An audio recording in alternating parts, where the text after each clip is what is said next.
This is Karina in Oregon. Hi, Karina. Are you there? Yeah, hi.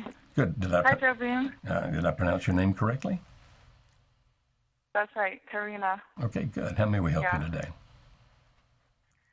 So, my question is, I just went to California, where I used to live with my partner. Mm-hmm. I moved up here to Oregon when he was having an affair, and then a year later he followed me. He moved up here with me. Mm-hmm. He put all our stuff in storage, and he wanted to be back with his family. So we have a 13-year-old boy together. Mm-hmm.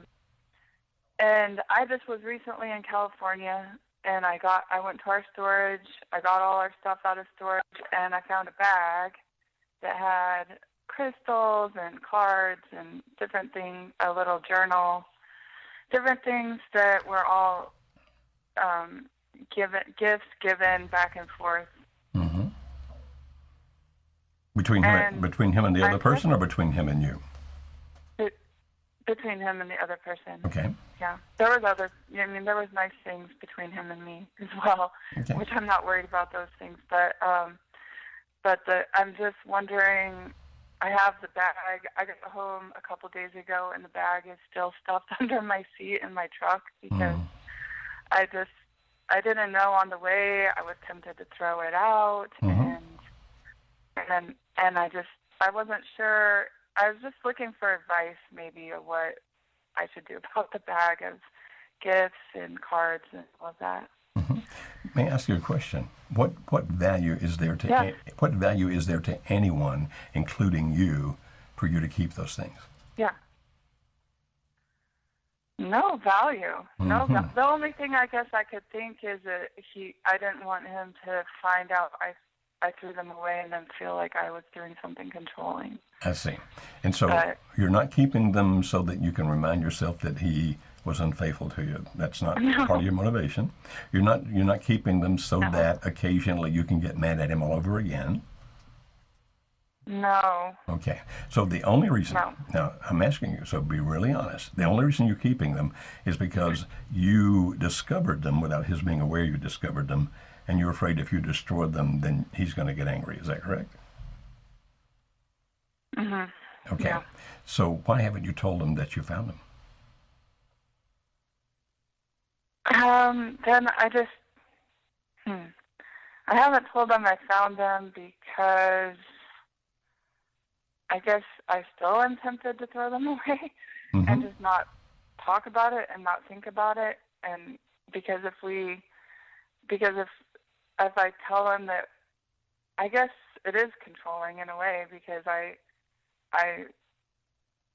feel like if he sees that he has these things, maybe he'll want to keep them.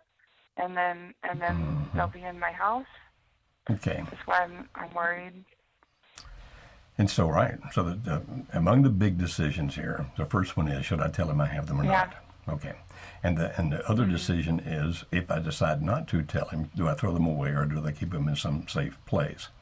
If you do tell him, then you're going to leave it up to him as to what he does. So how well are you two doing right now, Karina?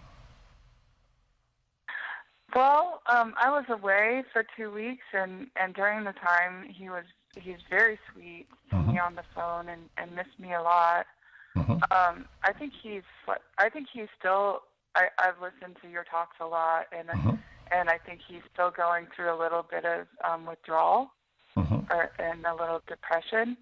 So sometimes he feels a little distant or aloof, you know. But that's part of the process. But we're still together.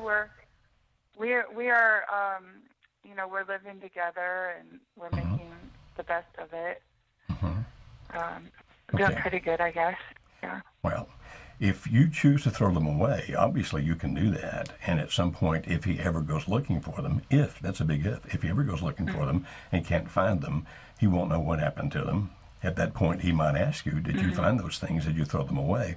And then you have another decision. Do you lie or do you tell him the truth?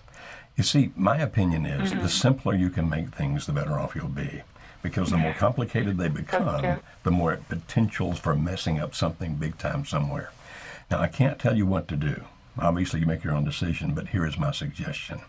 I would suggest, by the way, did you find them because you were snooping, or you were just going through some regular stuff and found them? No, I was going through regular stuff. He actually asked me to go to the storage unit and bring back. Okay.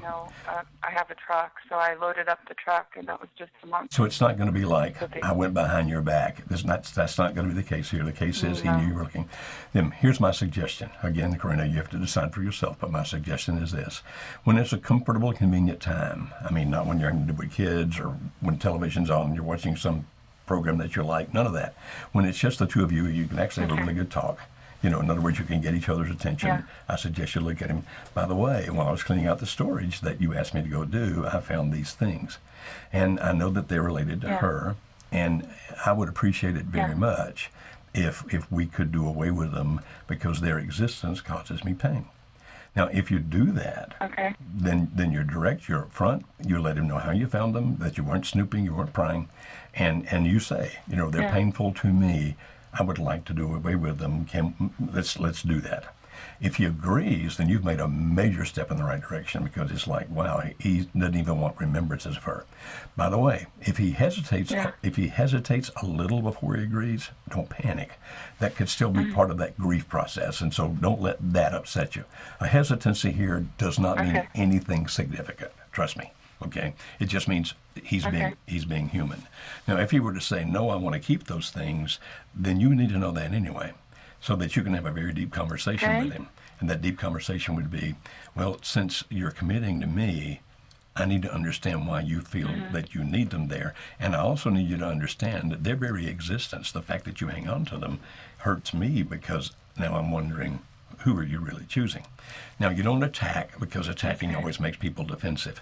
Therefore, you be honest and open about what you feel about your emotions.